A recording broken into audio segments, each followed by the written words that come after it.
regular council meeting of the Village of Bramanan to order at 7:30 at the Bramanan Community Center. And for prayer, we have Pastor Carol Ingersoll.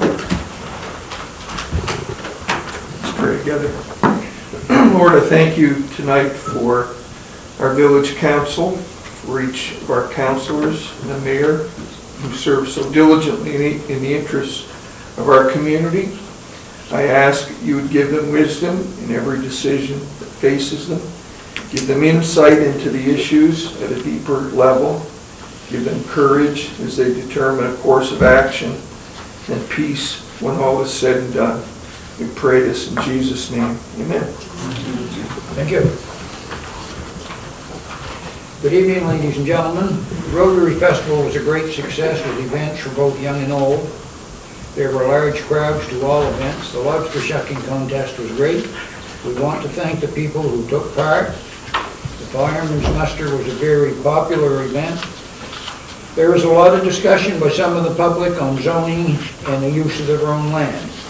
They want to control their land without intervention from the village council. Before condemning, find out the facts and don't depend on hearsay. When something is said and repeated, leaving a word out or adding a word, it changes the whole meaning. Before bringing in building permits, council and the Southwest New Brunswick Regional Commission met with carpenters and other contractors, and building permits complying with the Building Code of Canada was what everybody wanted. So we followed with that. One of the other reasons was a bylaw enforcement officer.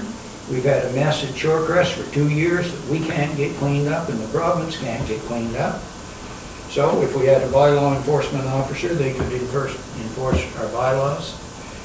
So we thought that that was a step in the right direction. There's a lot of chatter out there. One person said to me, you know, we're in this forever. No, we're not in forever. This is a trial period till December the 31st, 2018. If council feels fit and the public feels fit, well, it'll be ongoing, and if it isn't, we'll have some discussion and see what the people don't like in the policy. In closing, the village council and the residents of Bramanan send our thoughts and prayers to the family of the police officers and the couple who were also lost their life in Fredericton on Friday. It's a very sad event, and everybody has that on their mind. The next thing is the disclosure of conflict of interest.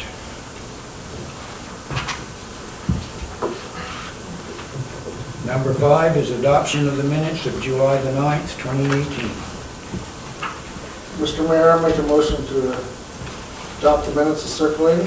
You heard the motion by Councilor Sturgeon. Do we have a seconder? Second. Seconded by Councilor Cheney. Question? All those in favor? Aye. Opposed? Motion carried.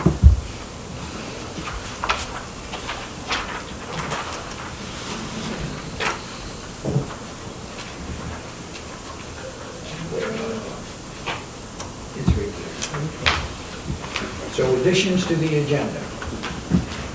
We have a bill from Source One Supplies for chlorine for the pool is $1,615.91 over the general operating fund.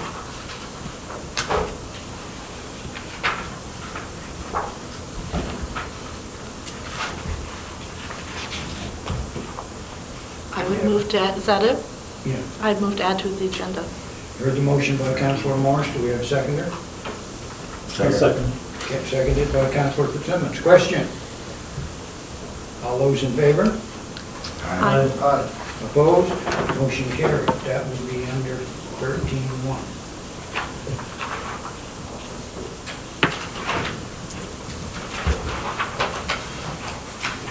The next thing is the RCMP report. We have Constable Brian here to do that for us. He'll explain why Corporal Pomeroy is not here. Hi there, my name is Constable Brian from Bramanan RCMP. Corporal Terry Pomeroy was supposed to be here, but he got seconded or went go help out in Fredericton for sort of their short from staff. So he sends his apologies. Go over the offenses and calls that we got this month. We had 23 calls relating to criminal code offenses, 2 for assault, 1 for obstructing a police officer, 1 for theft of vehicle, 1 for arson, 3 for impaired, 2 for theft under 5,000, 1 for break and enter, 4 relating to mischief, 3 for uttering threats, 1 for harassing communications, 3 for fail to comply. Federal statutes were 5 offenses or calls, 4 of them relating to possession of drugs and 1 relating to trafficking. Other calls there were 52, 7 for 911, 1 for assistance to general public, 2 for assistance to a separate agency, 1 for crime prevention, 2 for offender management, 1 animal call, 3 for lost items, 1 for well-being checks, 6 for child welfare, 1 for other provincial statutes, 1 for missing person, 3 for mental health act, 5 for suspicious persons or vehicles, 2 municipal bylaws, 1 wildlife act or fisheries act, and 14 for police certificates. Provincial statutes were 45 different, occurrences, 13 relating to check stops, 29 relating to motor vehicle act offenses, 1 off-road vehicle act, 1 for traffic violation, 1 other non-traffic violation, 3 motor vehicle accidents, 2 traffic collisions involving property damage, 3 for traffic collisions non-reportable. In sort of occurrences to mention, Corporal Palmer wanted me to mention that there was 1 instance where $3,000 worth of illegal pills were intercepted. We also brought over an unmarked police vehicle, so it doesn't have the police decal, and that allows us to do traffic enforcement without people seeing us. There were 8 ATV patrols done, and we brought over a drug recognition expert and specialist who came over to assist in attempting to get impaired drivers by drugs. So that came over from St. Steve and St. George, remember? And that's it. Any questions? Is it true that there's only one of those experts in the province for like drug recognition for impaired? Or? No, there would be a couple dozen, I would assume. At least. Because I was under the impression that there was only very few in the province, but there needed to be more. So. Oh, absolutely. There's a need for more, but there's definitely more than one. Okay. Imagine St. John, Fredericton, and then we have the member that came over is actually an instructor who came over, but there's definitely other members that are trained. Okay, good. Okay, then, thank you.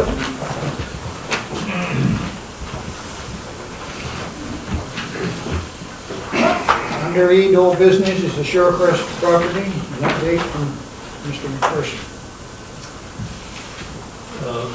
As the mayor mentioned, there hasn't been any activity up there, but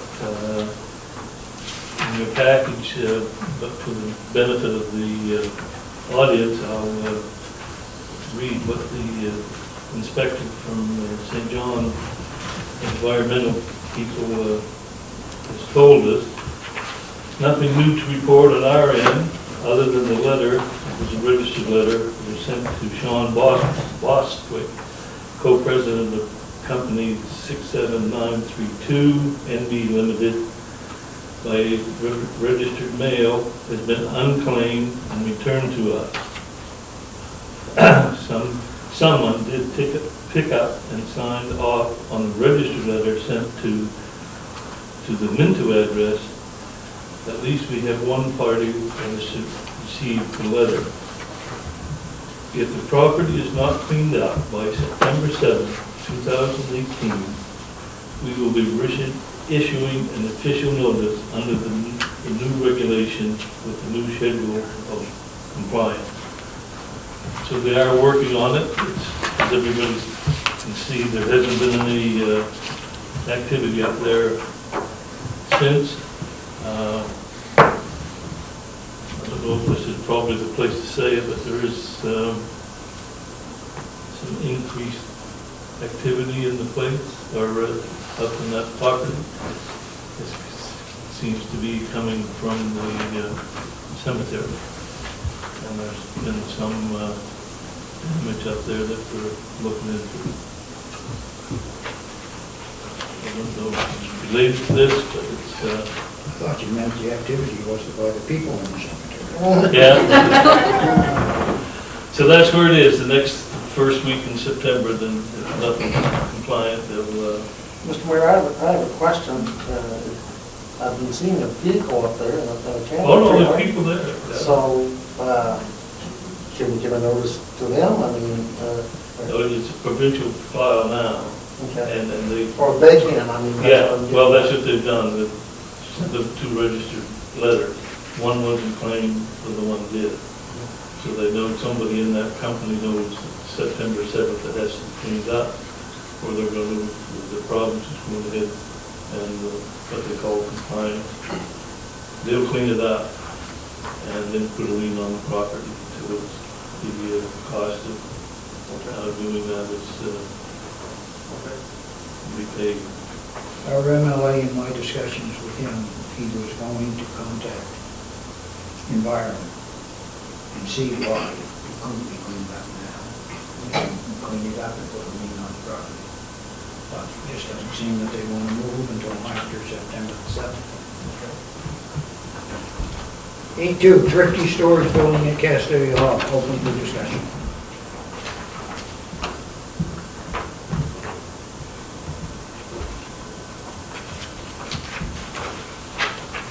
The only discussion that I had is that we're not going forward with the building. As of last meeting, Mr. Mayor, there was some discussion on the sight lines or the property lines, if there was enough land or even to put one on. But you've had an update since that? Yeah, I just talked to Vivian after the discussion with Dr. Ross. And she was very upset. She gave the land to the village for parking, and then they were going to put a building there. And she said if they do that, I'll run a fence up onto the property line and they won't be able to get into the building. So I talked to Vivian, and Vivian said there will not be an addition. And Roz, I talk to her quite often, and she knows more of what's going on in Graham than you and I do. She called me one day and wanted to know what the police car and the fire truck, or the ambulance and the fire truck was doing at Deep Cove. I said, I don't know, I'm in North Head. Somebody had told her. But she was upset over some things that people had said about her that were not true. And she just said no. It's her property. So now we'll go to the 10-minute open session.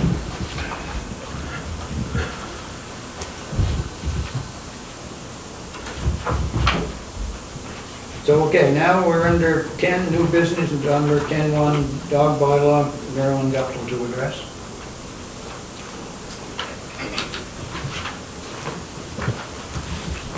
First off, thank you for the opportunity to address our concerns. Appreciate the time, and obviously the support of Ingles Head, who all has some concerns here. Perhaps, I don't know how aware you are of what's happened, but we've had some issues with some dogs on Ingles Head. On May the 26th at about 2 in the morning, my dad's dog woke him up. She was unsettled. He put her out on her line to do her business, and she was attacked. And he went out to break up the fight, and he got attacked. It resulted in Dad going to the hospital via ambulance in the middle of the night to be fixed up, and the dog had severe injuries, and it was a few days before we were able to get her to the vet in St. George. They cleaned her up and brought her back, and then my dad was uncertain whether to put this dog out again because the same dogs were still in the community. So we said, just don't let her out, Dad, stay close to her. And then time went by and thought, she can't spend the whole time in the house, put her out. So we put her out, and on July the 21st, in the middle of the afternoon, my dad was laying down having a nap, and the neighbors heard a commotion, heard the dog crying, and came over. And these same two dogs that live in the community had my dad's dog down again. And you know, I'm the first one to watch a dodo video on dogs that need to be loved and dogs that need to have an opportunity. And I'm like, these dogs, well, I don't know. But you know what? The person that came from next door to save my dad's dog that time, because she was on her line in her own yard again, said that one dog had her by the hind leg and had that hind leg pulled out behind her, and the other one was up underneath. And should you wish to see any photographs, I've brought some photographs. Mind you, they're not very pleasant, so just be aware of that. The first attack, we probably weren't as aggressive about putting it forward, although I do understand the RCMP were present at the hospital, is that correct? That's correct. And so by a few days had gone by, it took some time to, my sister was here on her own, I had to get back. Dad had to go to the hospital several times for treatment. He got infection, needed antibiotics. The dog needed antibiotics, had to go, like I said, to the vet.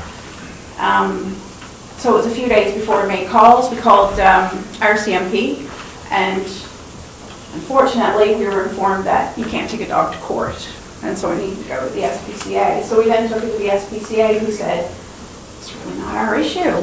And so we were a little bit at a loss of what the issue was. And then I still don't know. I still don't understand where this is going and why we're still doing this. We have since retained a lawyer in St. John who works with bylaws and dog issues. We haven't heard, unfortunately, we haven't heard back from them yet. But these dogs are still there. And the thing is, they have been deemed dangerous since the second attack. There's 5 known attacks. They haven't all been reported, and they haven't happened since the dogs have been deemed dangerous. However, they are still at large. These dogs are confined to a small space. They are not walked, they do not spend time outside. I've been in that space, the floor is slick with urine, and these dogs are continually exit seeking, continually. So anytime the owners are in and out, those dogs are seeking to get out through. And I know they were loose again on Friday night, and I know that was called in. But I know they were loose before that because my dad's dog, we brought her back after the second attack from the vet. And she developed an infection, and she's been at the vet in St. George since last Tuesday, if anybody'd like to pick up that bill, with gangrene. When they got down to the wounds on her back, it was slick with pus and slime. It was a mess. And so I know that somebody else's dog is in my dad's yard because when my sister went in on Thursday and stepped out of the car, there was a pile of feces that had been cleared away in the driveway and left there. Now to me that signals these dogs are still looking for my dad's dog. They've had a slice of her, they've had a piece of her, and she is 13 years old. She's lame, and if they get her again, and they will get out again, there is no question about that, because like I said, they are trapped and they are exit seeking. I feel they will go for that dog again, and she will not survive again. Furthermore, there are 20 plus kids down there that are at risk as well. So someone needs to help me understand how this bylaw is protecting our community, because I fail to see where it protects the animals or the people. Do you give an answer? Marilyn and I and Pat have talked on it. The dog was brought to my attention on the 21st, the latest attack. I have the authority to say the dog is dangerous. I did that night. When that kicks in, the dog has to be penned and that type of thing. If she goes out, has to be on leash and muzzled. The dog has to be neutered. The biggest one I don't think is No, fixed. not to my understanding. And they have, the owner has been charged, and I think that it was a Wednesday night or Friday or Saturday night, Stephanie came in there this afternoon. She didn't see it, but she got 2 witnesses that will go to court. They're being fined for that, or being thing. I know to seize the dog, it's on private property. I have solicited from our lawyer in anticipation that the fines will not be paid, or the dog be, won't be operated on. Right now, to go in and do it, we'd have to get Mounted Police to go with Stephanie. It's on private property. I have no idea what judge would have that authority. I don't have the authority to do it. And that's what I'm waiting for from the solicitor to say, okay, this isn't what you do. That's where it's at in Ireland. I know. Why have we waited so long though, Rob? Why have we waited so long to get the power to be able to do something? Well, it was reported to me on the 21st. I know. So then that kicks over the bylaw at that time. So she has, as long as she's complying, it's okay, as long as it keeps it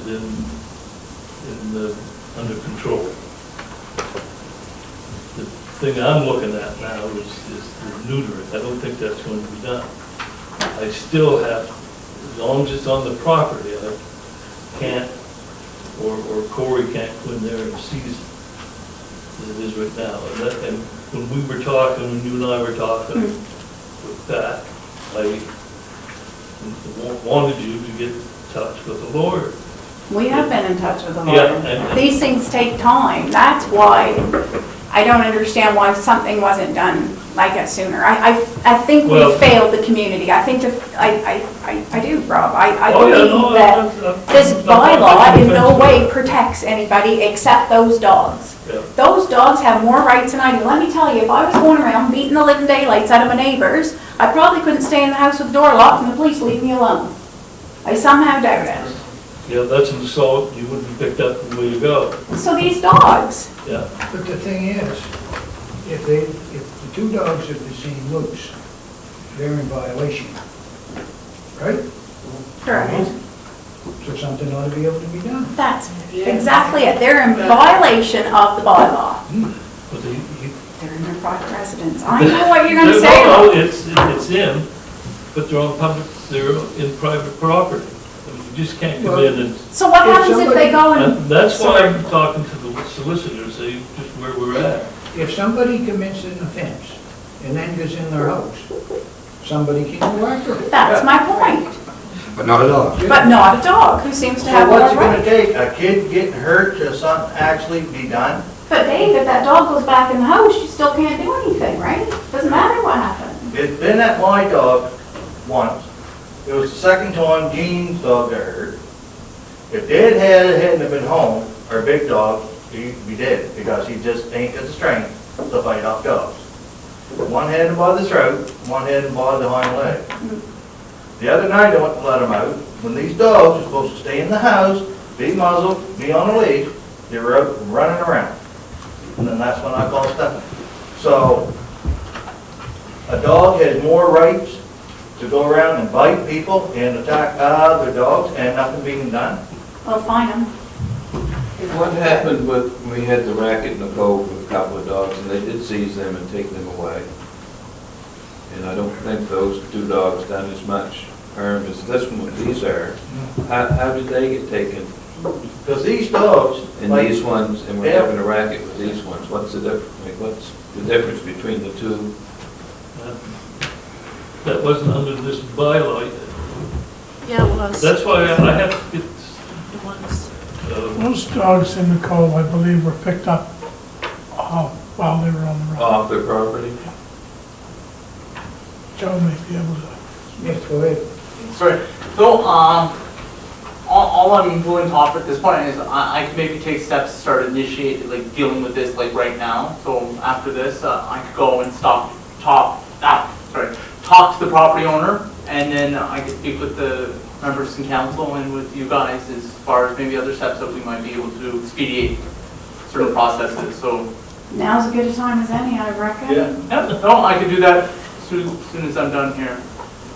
Yeah, what you're saying, Marilyn's 100%. I know it is, The Rob. bylaw, and I don't know whether it's in salt. And if that's the case, then Becky would have to be responsible for If we what's don't, going if on. we don't do something, it'll wind up the village will be responsible. Yes. Well, That's what But I'm you go ahead concerned and about. you don't do it, if you can't do it legally, you're gonna be There's not gonna responsible go, too. there's gotta be some way that we. No, I'm not saying, And it needs to be done soon. I've Yesterday. got yesterday. I have to go pick my dad's dog up at the vet tomorrow, and she goes on house arrest because she can't be left out by herself. So Dad stands on the doorstep, toilets his dog, and takes her back in the house on these beautiful days. We have 3 dogs, 2 dogs who love it outside. We cannot put them dogs outside illegally. No. We have to go out, take one dog, put him on a leash, let him do his business, go back in, grab another dog, go back out. Why should we have to take all our time when we didn't do anything wrong and have to keep everything locked up in a house and then be able, like, But we're talking dogs, but it's not dogs, it's the owners. Well, If the owners are not Yeah. looking at other animals properly. Yeah. That's the big. yeah, that's what, no, that's right, they're trying to get, No feeling. And I know how Gene feels about his dog. I had a dog and I felt the same way. It's company. Something that bothers me about this thing, those 2 women that own those dogs will lie right through their teeth that they're not their dogs. But that Saturday morning, 2:30 in the morning, when they were over there chewing my dog to pieces, those 2 women were over to risk to get those 2 dogs that were in my yard. How did they know they were there, and why were they there if they didn't own the dogs, didn't know anything about them? One of them got the hand chewed up so bad that, well, I don't know whether the doctor here in the island or whether she had to go to St. John and get a finger sewed back on. If they don't own the dogs, what were they doing over there 2:30 in the morning? I don't understand it. I think that something needs to be done, and I know quite a number of the people on this council. Individually, personally, I have the highest respect for them. In this council, if they can't do anything to protect me, my property, then I don't have any respect at all for any of you.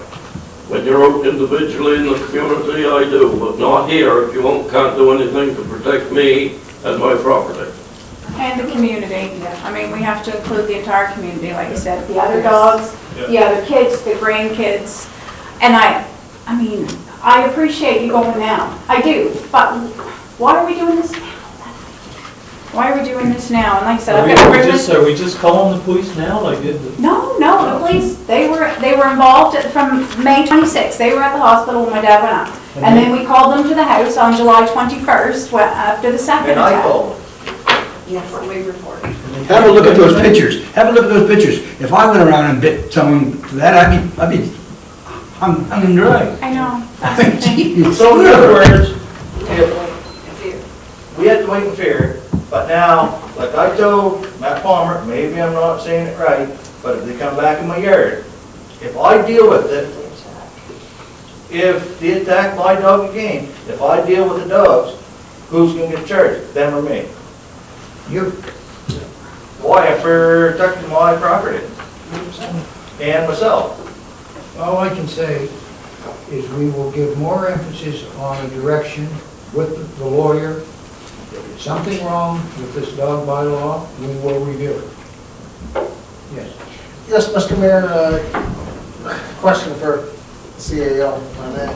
Every week it's, it seems like we all hear a news story about the SPCA getting involved because there's new powerful provincial laws that are enforced, are supposed to be enforced now for the last 2 or 3 years. And the SPCA gets involved in that. So has the SPCA been contacted and what their involvement?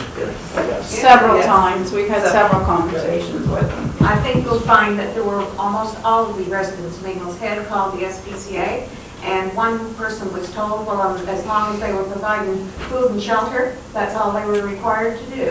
Well, you hear on TV all the time of animals being taken out of situations, and it's not necessarily a food and shelter, it's the conditions. Absolutely. But I walk a small dog over by that building at least once a day, and I am terrified. I'm terrified to go to the clothesline and hang my clothes up. Yes. I have elderly parents who are out in their yard, and they wouldn't stand a chance if those dogs come in their yard any more than Jean did. And our neighborhood is not safe. And we can fool around all we want, and somebody will be killed, and then we'll all say we should have done something sooner. They get that little boy that's across the road from home, about this long, Somebody else. you'll live the rest of your lives with shoulda. Somebody will die if these dogs aren't taken out of that place. And technically, that property doesn't belong to the people who are living there, they only rent it. So maybe Larry McCatton's the one who should be contacted about the dogs on his property. But, I mean, Gene's been attacked, this isn't something that No. you guys would deal with, like, I don't know, With Gene's case, I could talk to the family because it's personal to them, but in a public thing, I can't discuss it. But Right. there's definitely things we could, like I said, I can help. And Well, from a personal or family perspective, I mean, we were told that if Dad hadn't been in the middle of the dog fight, he'd never gotten bitten. You know what, if I hadn't been on the corner, I might not have been hit by another car too, but you know what, Dad lives there, it's his dog, and he was protecting his dog on his property, and he got bitten, as you can see. And when we spoke to the SPCA, they informed us they were there to protect abused and neglected dogs, and they would come and take my dad's dog, because she was the one that was being abused. So it's all pretty mucked up, I'm telling you. And I so, think so we is can do this, better. is this, where the bylaw just isn't tough enough? Is this what- I don't know, I must admit, I'm not a bylaw expert, but once I started reading it, the one thing that stood out is, as long as it was in a private residence, it seemed like nobody had any power. And to me, I don't know what the dog constable, I don't know what power she has, what power you have. Your bylaw has locked you into a box where you can't Do anything. do anything. Because after he was told, the dogs was not allowed out unless they had a muzzle on and a leash, At 18 and and somebody older. over 18 and older. The other night, 12 o'clock, nobody was walking the dogs, so why ain't something And done? there's 2 under 18. And with there's them. 2 under 18 trying to catch the dogs. And like I say, it's not the dog owner's property. The property belongs to another man. So if you're talking private property and who it belongs to, as I say, maybe Larry McCatton needs to be informed of what's going on in his building. If he's the property owner, and these people are just renting from him, then ultimately, he maybe is responsible. So if they're out at midnight, Joe, you guys can't do anything? They Gotta catch 'em, gotta run faster than a dog. You gotta catch them out. Right. Once they went through the door, you can't touch them once they went through the door. I went to let my They dog could have out. took them in nice strips, we can't do nothing Just keep it once down they to get through the one. door. You can't hear much when you get 2 talking at the same time. I went to let my dog out at midnight. Just as soon as I seen it, I called Stephanie. When she came by, their car went up Brownville looking for a dog. It wasn't on the property, so why couldn't it be taken? Well, they could be if you can catch them off. You can catch 'em. You Get just your take it hands right on past the property. dog. Counselor Morse. I just want to make sure we have actually provided notice in writing, because I think that's part of declaring the dog dangerous. So there is actually some documentation that it's been declared dangerous, so, which that, under the bylaw, my understanding is it enables us to make the next step should it is caught off property. So that has been done. Has the village itself contacted the SPCA? No, Stephanie's done that, and Marilyn's Okay. done that, and they won't, enforcement's not their part of the I was just, I think you might get a better result. well, that's what I'm wondering, if the council or the village office approached the SPCA directly, because of the concerns we have with our enforcement of our dog bylaw, some of the challenges, they may be able to, because they do have enforcement capabilities, which is what, the challenge Stephanie is up against, because she doesn't have the enforcement to be able to go on private property, where the SPCA may have that authorization. I think it's worth exploring to see if there is something there. So that's a motion that you made? Sure, it is. Contact the SPCA? Yes, it is. Sure it is. Do we have a seconder to that motion? I'll second it. Seconded by Deputy Mayor Moses. Question? All those in favor? But we've got to do something, it'll be more... Did I go to the nay on that? I don't know. Opposed? I don't believe so, Mr. Mayor. All those in favor, I got I that. think I got that.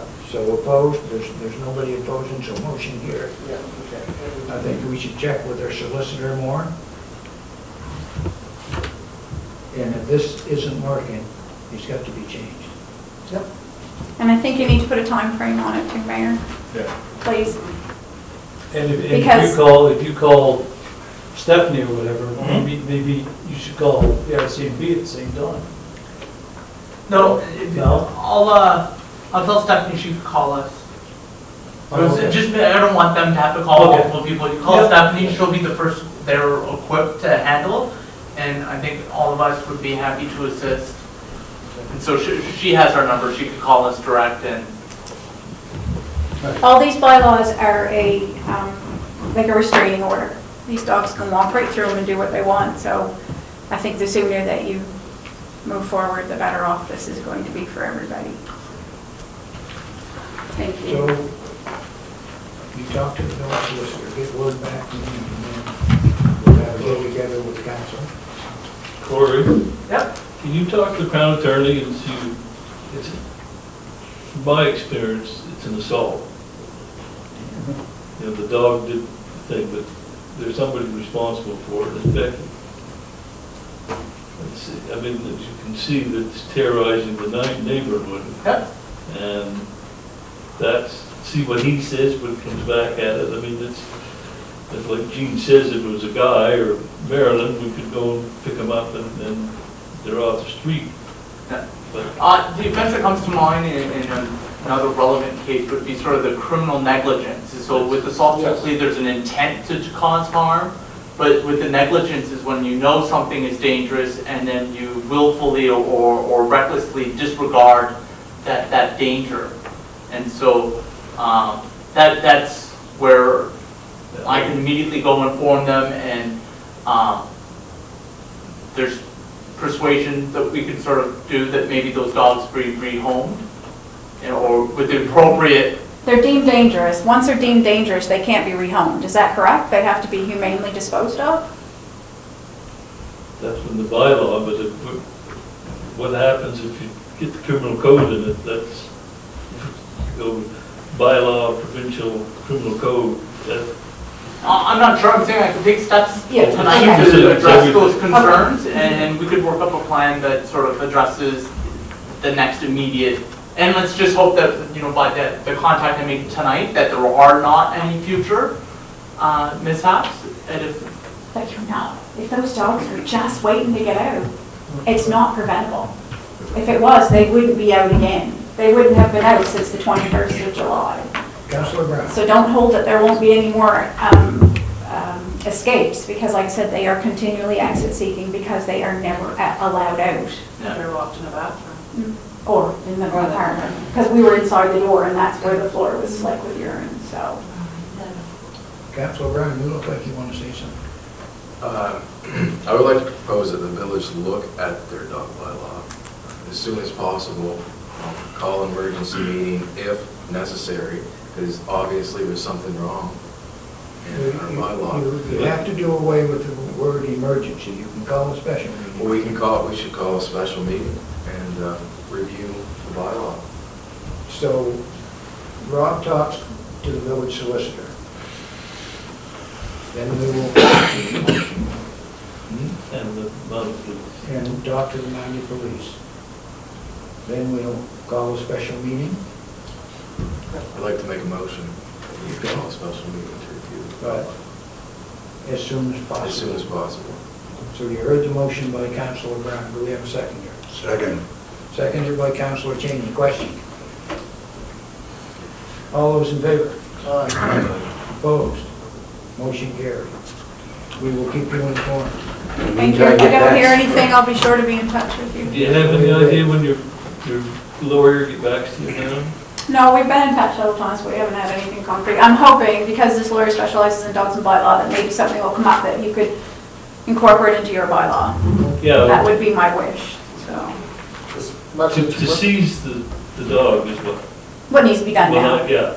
And you we're- said in the bylaw, and that's, if your lawyer works with bylaws, Yeah. they give us some information, certainly, and look for it. There's one thing I'd like to add if possible.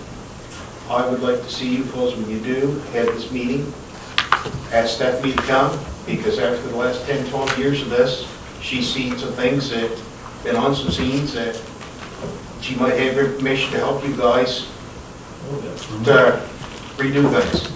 It will be a little bit of a thing because we'll ask the RCMP to be there too. Yep. So we can have sort of a discussion on it. Thank you. We'll make note of the Your Worship? Stephanie? Just as a subplot to this, nothing has been mentioned with the Department of Health, and from what I can hear, Brown is going in there, and that floor is covered in urine. Where's the feces that those dogs are creating, and what kind of atmosphere is in that permeating through that whole building? There's a pregnant girl in that building, and I don't very much of the walls are protected against pollution and stuff, and I just wonder if the Department of Health should even be mentioned in this. Well, it could be. I think the quickest way to deal with that would be to have the landlord take an interest in his property and eviction notice. Unlikely. So if somebody wants to make a motion, the CAO gets a hold of the property owner? Sure. Yeah. Motion by Councilor Fitzsimmons. Second by me, Mr. Mayor. Seconded by Councilor Sturgeon. CAO get a hold of the property owner, Larry McCatton, and state the condition of the building where the dogs are housed. All those in favor? Aye. Opposed? Motion carried. Thank you. We'll keep you informed of the progress. Thank you. If you have any concerns, come back. I will. I know you will. Oh, yes.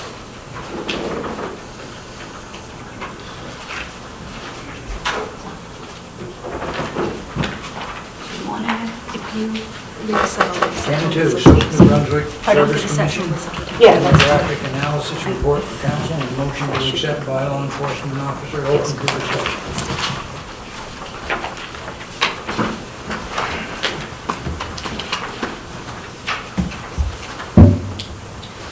And just along that line,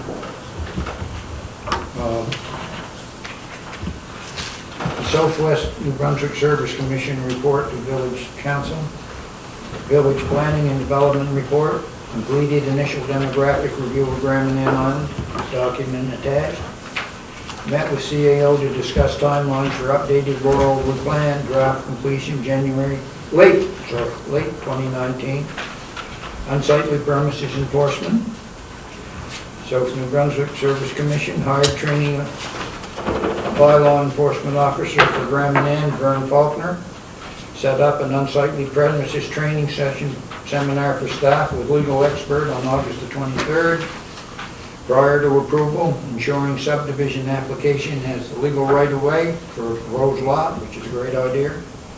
Development update, issued 3 permits with a total construction value of $300,000. Training staff with the use of the Village Grand Manan Rural Plan and subdivision bylaws. Working with residents to obtain permit approvals in compliance with village bylaws. Received application for a detached garage. The proposed garage will be located in the buffer of a provincially significant wetland. Let applicant know that a permit is required from the Department of Environment. Received application from a Gramanan organization for a storage shed. Applicant would not sign application. Building inspector cannot sign off on a permit as there was no signature. Our policy has always been not to issue without signature. Received application for a detached garage as a main use on the property. The applicant owns 3 properties adjoining one another. As the property is located within the residential settlement zone, a detached garage is not permitted as a main use. South New Brunswick Service Commission advised the applicant he could apply for a variance to the zoning bylaw, or he could amalgamate the 3 properties into one PID. The garage will then be secondary to the main use. Applicant is pursuing lot amalgamation. Issued a permit for a detached garage. Applicant spoke with development officer about concerns setback from front property lines, and officers investigating with Department of Transportation about any provincial road setbacks on the Island Apartment Village lines. Created a community-wide info mail-out regarding new permit and inspection services. So that's just, since we've been there 1 month, this is what, on the back. Relevant planning action, creating a climate change development handbook and guidelines for the track and public. Complete a regional recreation master plan and a coastal link trail feasibility study. Southern New Brunswick Service Commission working on an immediate implementation of both of these plans. Find on Service New Brunswick Commission.ca. So that is quite an update. It's something that we've never had as long as I've been on council. So, Can I just make a comment on the demographics study? I was talking to Councillor Cheney about it before the meeting started. Under the education, I'm questioning the stats on that one, which I'm assuming came from the census, but I'm questioning why they chose the age of 15 as a cutoff to determine people who have a high school diploma. Most people don't finish high school till they're at least 17 or 18, which I think is skewing the numbers significantly higher than what seems reasonable for the island. I didn't know if that was like a standard cutoff that they used for these studies, or if there was some particular reason why they chose the age of 15, but I do question why it was used and the way it is skewing the numbers, because it looks like 26% of the people on the island don't have a high school diploma, which seems high to me, I guess. So I would question that as a comment. any other comments?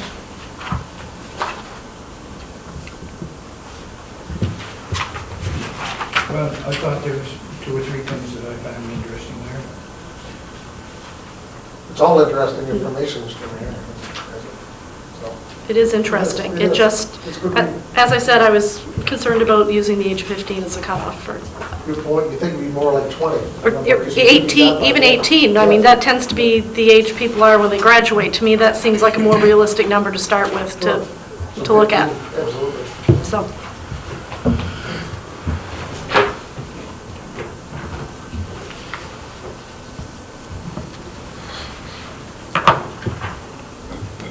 So then there has to be a motion to accept the bylaw enforcement officer. Number 11?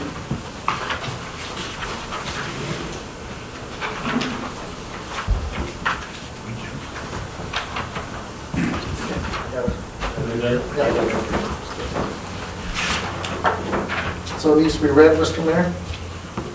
Motion. Yeah. Be it resolved that the Village of Grand Manan Council appoint Kay Byrne Faulkner as a bylaw enforcement officer for the Village of Grand Manan until December the 31st, 2018. Heard the motion by Councillor Sturgeon. Do we have a seconder?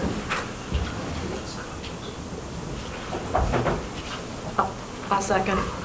Seconded by Councillor Morse. Question? All those in favor? Question, Mr. Mayor. Yeah. When this proposal was sent to the village for our consideration, they informed us that their trained development officer and building inspectors would be doing the work on Grand Manan. Now they have someone there in their review of their training, this one to do specifically Grand Manan. I think he does the He whole. does, yeah, he does all over the So region. the two that were here that were building inspectors don't do that? No, that's, I think they're class 4 burns, and we got one, and gotta have somebody for some unsightly premises, is what we're looking at. So this is unsightly premises, this person here? Enforcement, yeah. Yes, okay. Because they were building inspectors. I think that's what Deputy Mayor Moses, like you were talking about, the meeting. They were told that those two building inspectors would be doing the work on Graham and Ann. For building inspectors, how I took it, I didn't take it as a bylaw enforcement at that particular time, but. Now, there wasn't any, in the original proposal, there was not a bylaw enforcement officer mentioned. Oh, yes, there was, because we knew we had to have one. Mr. Mayor, maybe a point of clarification, Councillor Moses is, I know where you're coming from, and Don Leachman was one of those mentioned. Mr. Leachman is to be on Graham and Ann tomorrow to go to Whitehead to look at a building, and also to Huddersfield Cove to look at a site. So they haven't negated those building inspectors. It looks like they're adding another one, I think. Well, this is bylaw enforcement, as I understand. Burr's going to be doing Bylaw enforcement, where your building inspectors are still assigned to Graham and Ann. Yeah.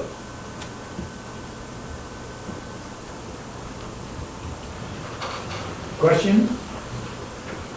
Comment, Mr. Mayor. I do know that there is at least one community in Charlotte County, another municipality that has hired, this is not Mr. Faulkner's district again, shall we say. So he's at work at other community as well, so. So this is actually what he does for the... Well, yes, yeah. So like I like to say St. Stephen, but I can't swear 100% to that, but there is one other municipality in the province, in Charlotte County. The LSD. Yes, So he's enforcing our bylaws? that's what he would be doing. That's what he will be doing. Graham and Ann's? Yes. So he'll Or, be- well, he'll be- not the dog bylaw. No. Okay, so that's not specified there. Is there another bylaw he won't enforce? Yeah. I mean- Is he just doing... This motion gives him blanket enforcement for all the bylaws. We've got them engaged to do thing in the last, one of them was the unsightly premises and the building inspector. That's how we hired them to work. The bylaw, I would say that's all he's going to do right now. That's what. But that's we got not what them the on. motion says. Well, The motion reads as though Mr. Faulkner will be enforcing all the bylaws of the village of Graham and Ann. He doesn't say that he says that he's a bylaw enforcement officer. He doesn't say that he's only enforcing all the bylaws. We can forget about it and we'll not have, the main deal was to try to get Shorecrest cleaned up. But we see the government's doing that now, the provincial government's the ones... No, they're not doing it. If they're doing it, it would be done. Well, that's who we got that's who's in our notes here. Yeah, but it's Who not you done. read. How long No. have they been on it? Well, the same length of time that we have been, but we can't do anything because we didn't have a bylaw enforcement officer. So he would come in and... The RCMP does not enforce bylaws. No? We So don't he- have he a would come in bylaw and have it for done before unsightly September? premises. Robert, look, you're nitpicking because you voted against this of hiring somebody from Southwest. I'm just saying that the bylaw reads, the motion reads that this man can enforce all the bylaws of Graham and Ann. And you're telling me that It doesn't say all of the bylaws. There's no way that it doesn't specify any particular or It doesn't say just omit one. any bylaws either. Okay, we'll either pass this motion or we'll defeat it. All those in favor? Opposed? Nay. Ayes, raise your hands, please. 4, motion passed.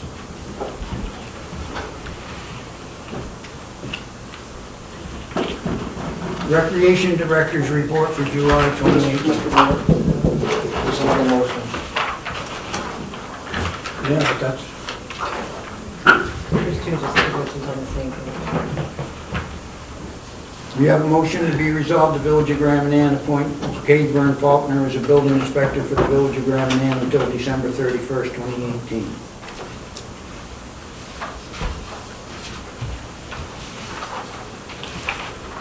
I would move. I heard the motion by Councilor Morris. Do we have a seconder? I'll second it, Mr. Mayor. Seconded by Councilor So we Sturgeon. can discuss it. Question? So he's doing the bylaws and the building inspecting.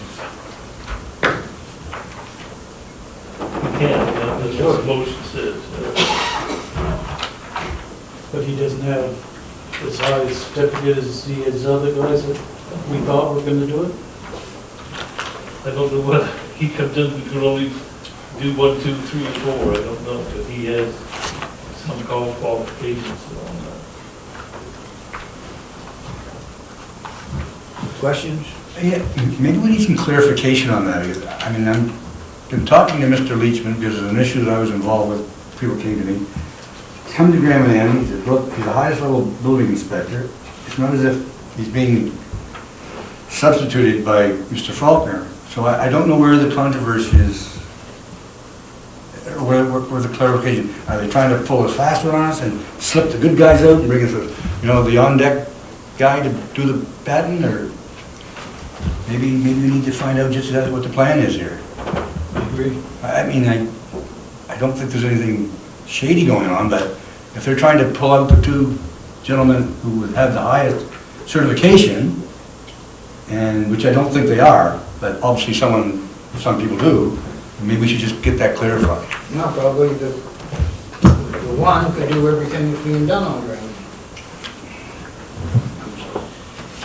If he was, maybe he can, but maybe he can't. That depends on his certification.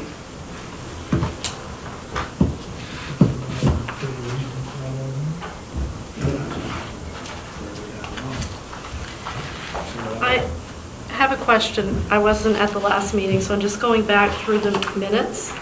And I see at that point that Don Leachman and Mitchell Hall were appointed as building inspectors. Do we have, my question, I guess, is do we have to appoint Vern Faulkner to serve as a building inspector as well because he wasn't appointed at the initial meeting? Is that what the rationale for the motion is? To add him to the list of people who can serve as building inspectors for the village?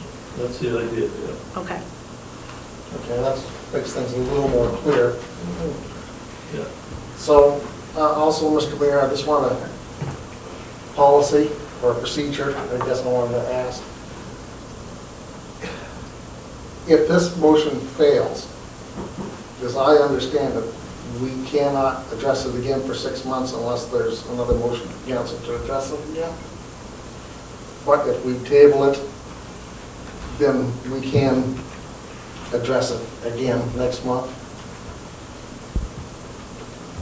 And is that so? I guess that's how I understand it.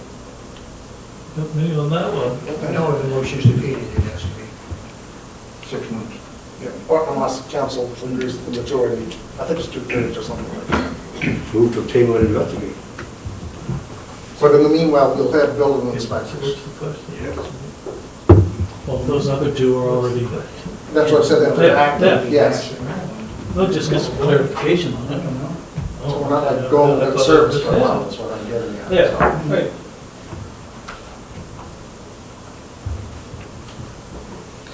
So, because I made the original motion, I think I made the original motion at this point. Yeah. Do I need to move to No, table it, or can that no, be anybody? No, anybody can make Okay. that, and it's always in order to table a motion. Okay.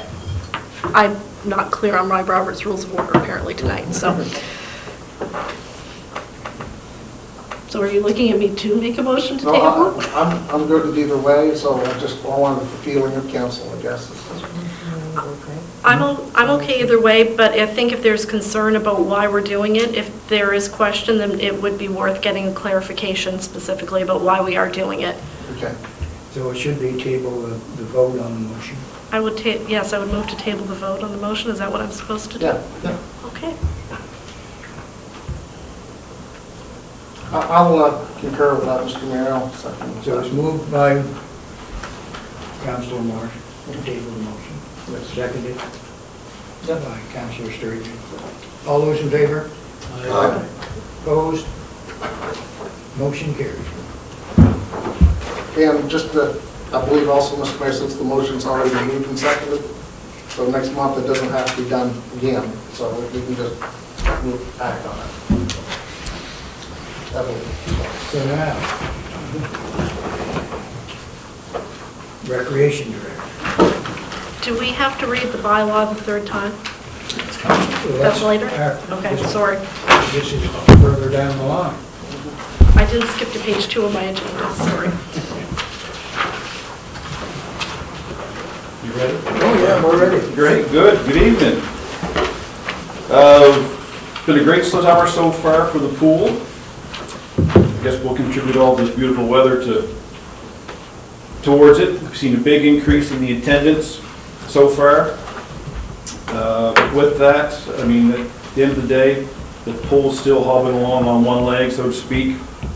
As you can tell from the addition to the minutes tonight to the bill to Source 1, we're at about a 30% increase in our chlorine. That's due to pools leaking quite bad still. Typically, we go through about 16 barrels. We had an order another 6 to get through the rest of the season. We're looking at going to the 26th of August. So in the next 2.5 weeks, we're going to use an additional 6 barrels, which is a lot.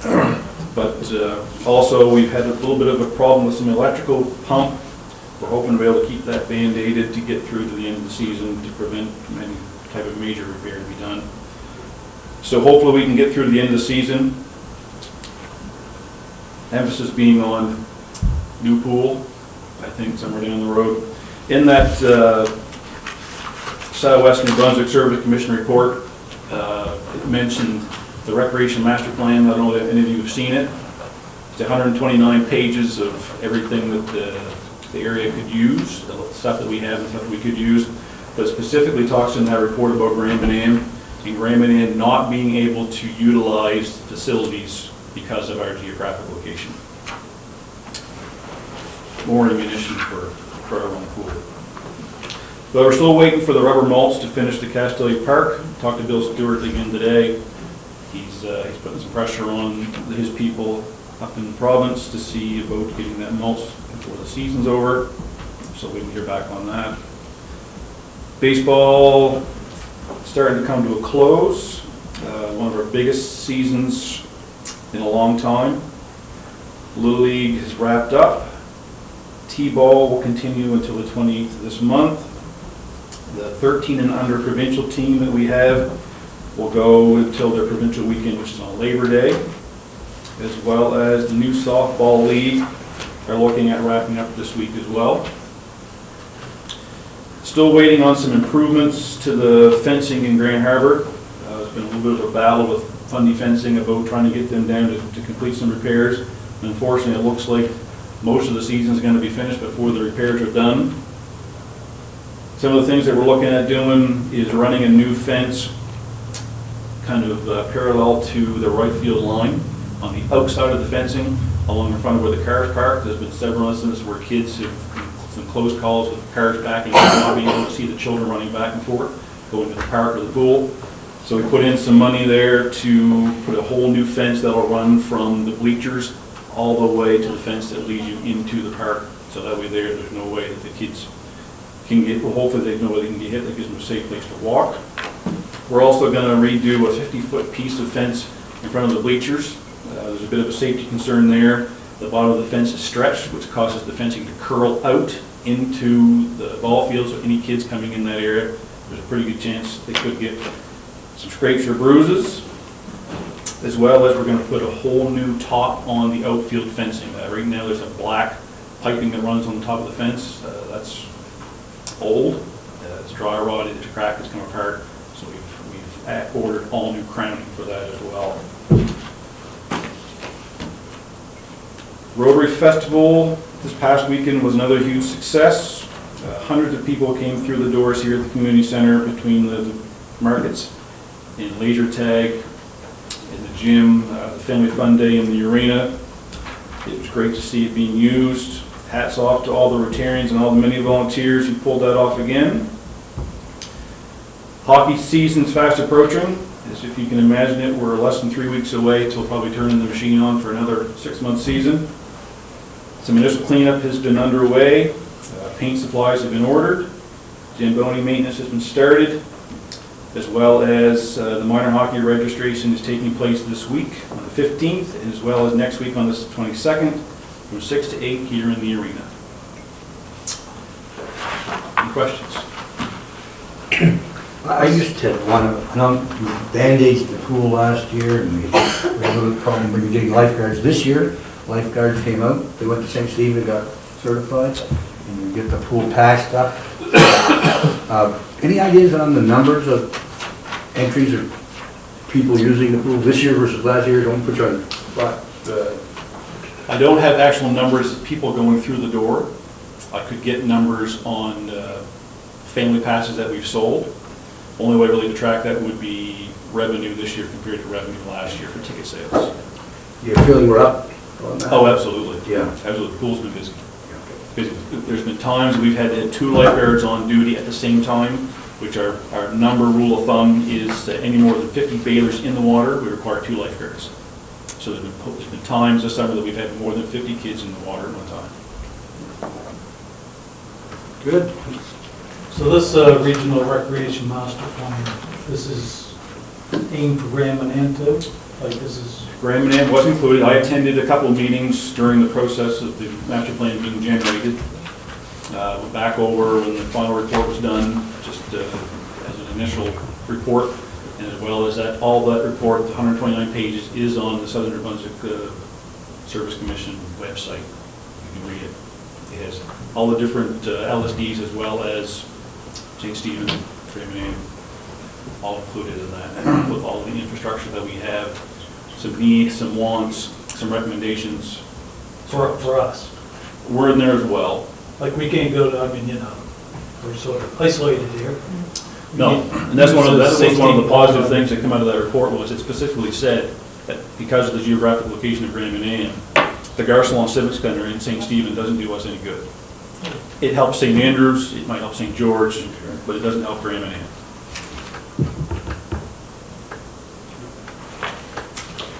Thank you, Chris. Thanks.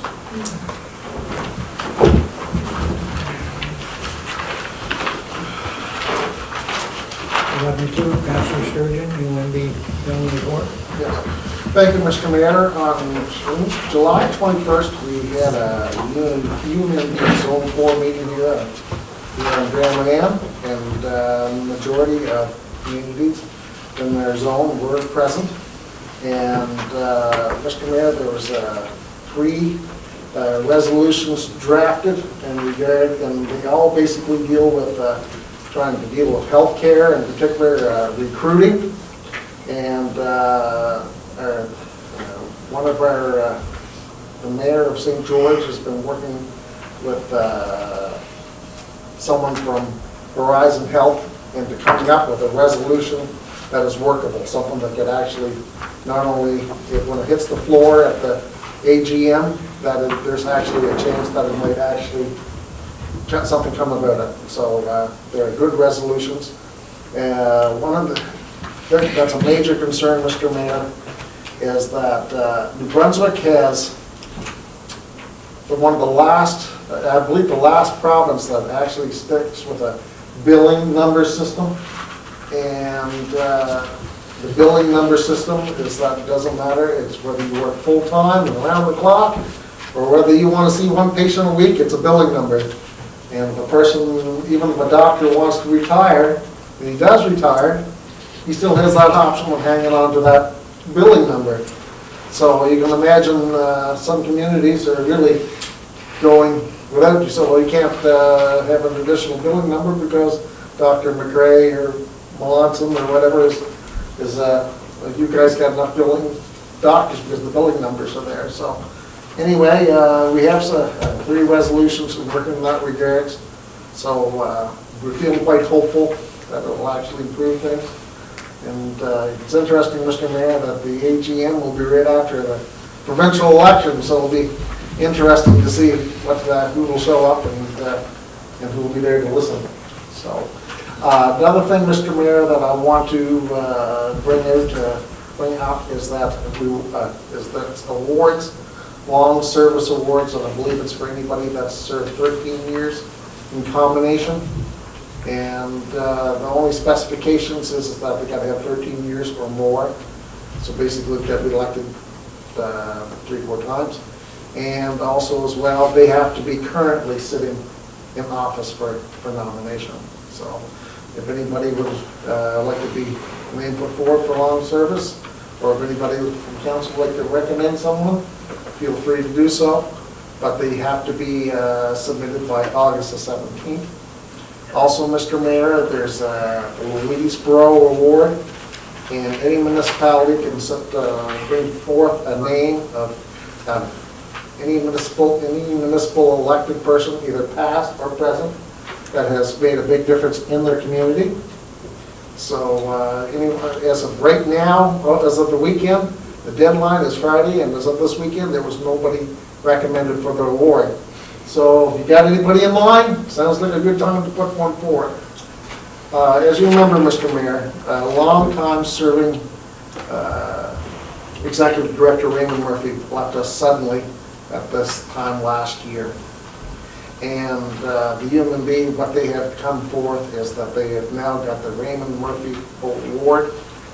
And it's what's different about this one is that not only can an elected person be recommended for the award, it could be anybody from your community that has made a big difference in your community, or you feel has made a big difference in your community. Once again, this August the 17th is the deadline. And that's what I have for a report, Mr. Mayor. Okay, number 12 is bylaws, 12.1 bylaw number 4918, Planning Advisory Committee bylaw to be repealed. The Planning Advisory Committee, third reading.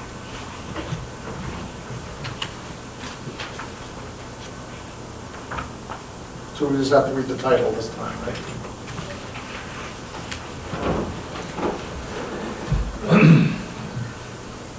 All that's on the page?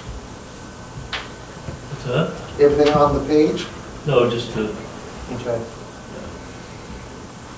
I move for adoption of bylaw number 49-18, Planning Advisory Committee bylaw. You heard the motion by Councillor Sturgeon. Do we have a seconder? Second. Seconded by Councillor Cheney. Question? Mr. Mayor, last month when this came up, I pointed out that it might be more advisable to suspend the Planning Advisory Committee until December 31st, whereas the deal with the Southwest Service Commission is not finalized until that date.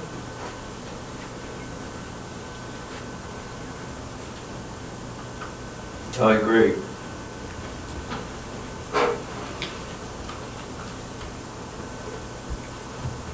So you're not burning your bridges.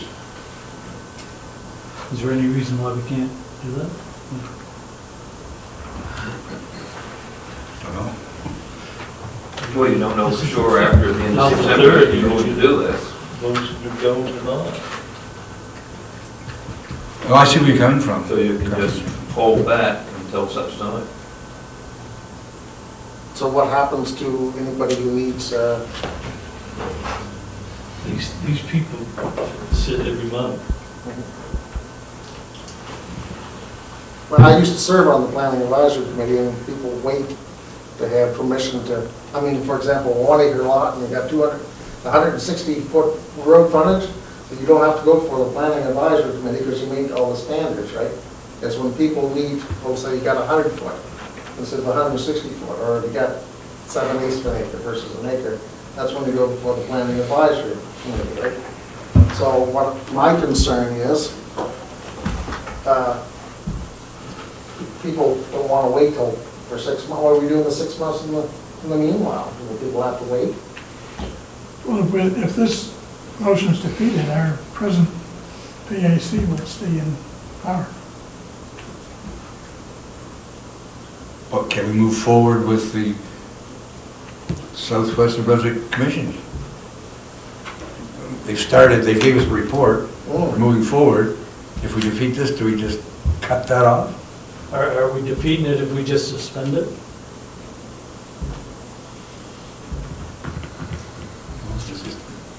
They're in motion, they're working, Yes. we're paying them.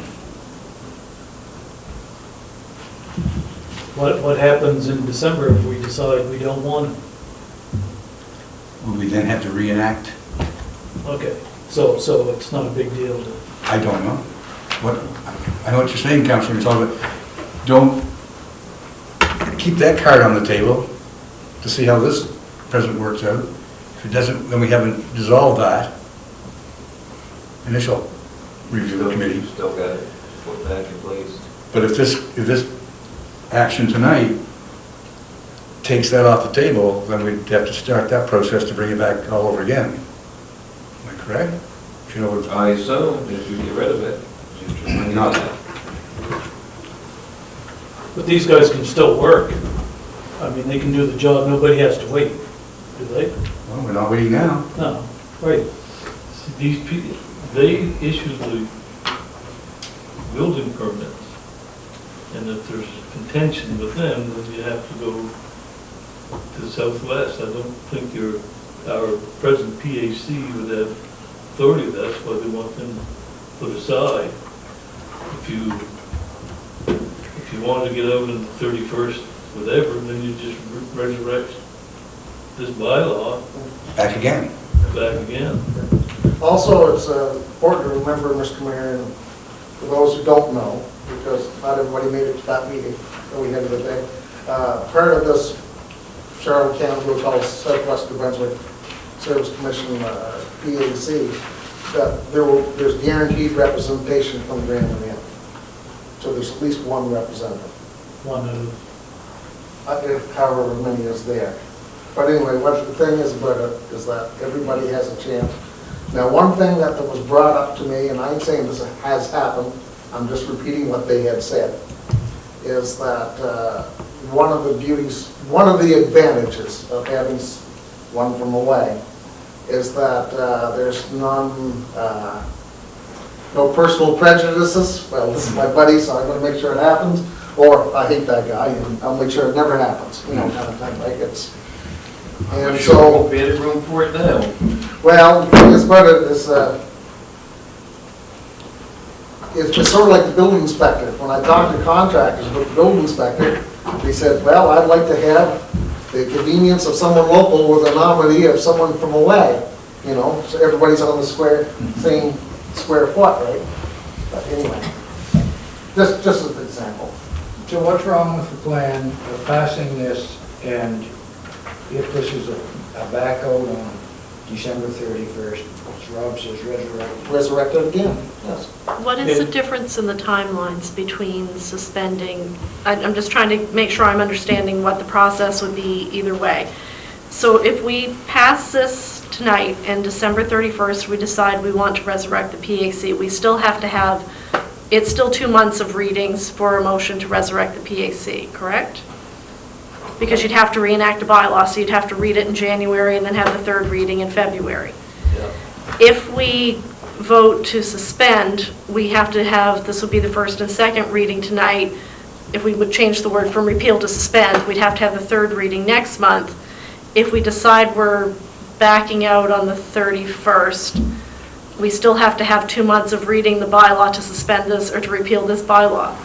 Have I got the timelines right on that? Because we'd have to read it in January and in The only February. difference in what you're saying is that in order to suspend the activity of the PAC, I do not think we need to write the bylaw, but you could do that by motion. So tonight, we could just move to suspend the PAC until December 31st. And then we, in theory, could do the third reading of this bylaw if in December we decide we're going to continue with the Southwest New Brunswick. We could do third reading in January because we've already done the first two. We're not required to do the third reading in the subsequent month. Is that correct? That's right. Okay. In the Clear as meantime, mud. business as usual, with our building inspectors going forward. We're still honoring the intent of going with the 6-month trial with Southwest New Brunswick. We just don't have the redoing of motions potentially again. Okay.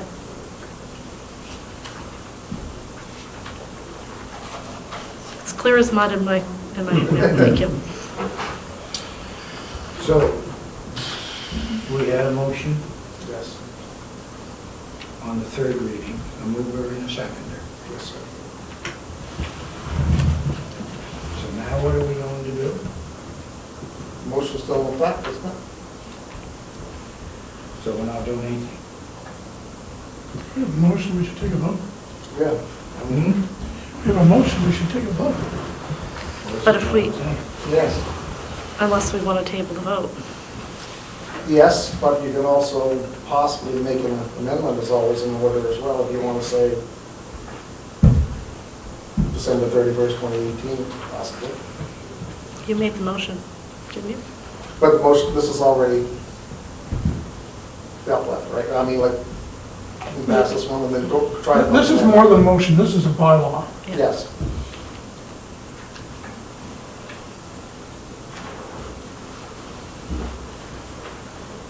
So we're not going to do anything? Yeah. We have to vote on this because we've We got the have to vote on motion, this one. yeah. Unless somebody wants to table it. If this is not enacted, I don't know who has authority to. This is it. I don't, you know, can we move ahead? I mean, this is summertime, this is construction time, right? You've gone to first base, you've gone to second base. Now we're gonna go to third base. Yes. And if we don't get the home plate by December 31st and like it, then we reenact the older Yeah. previous We can do it. committee. And it's better to have the holdup generally in winter time than it is in the middle of summer.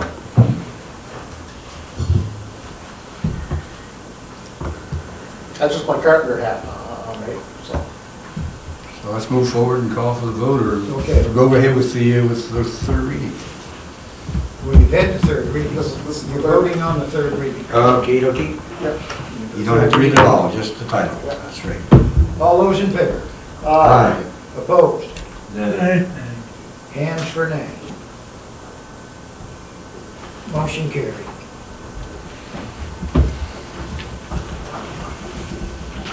Approval to pay the following invoices: Home Hardware, Canada Day Pool, $2,532.27. Astor Group Wellness Center Survey, $4,195.36. Jet Pro Consultants Yearly Maintenance, $3,150. Silk Stevens Limited Environmental Study, $1,560.27. Source One Supplies Chlorine for the Pool, $1,615.91. We have a motion? I move we approval to pay the following invoices as stated from the general operating fund. You heard the motion by Councillor Cheney. Do we have a seconder? I'll second it. Seconded by Deputy Mayor Moses. Question? Yes, on the Astor Group Wellness Center Survey, $4,195.36. Is that outstanding? The wetlands. Exactly, to have that identified to see if, what the impact of that would be. Also, Jet Pro Consultants yearly maintenance for $3,150. Yearly maintenance on? Airport. Airport. On the airport. Lighting. Lighting? Okay. The rest I know. Okay. The environmental study, what was that for, Steve? That was for the wellness thing, what they're going to do with the pool, chlorine, that type of thing. Okay. If we get approval, we'll get that back from gas tax. All those in favor? Aye. Opposed? Motion carried. Next regular council meeting is the Grand Manan Community Center, Monday, September the 10th, 2018, 7:30 PM.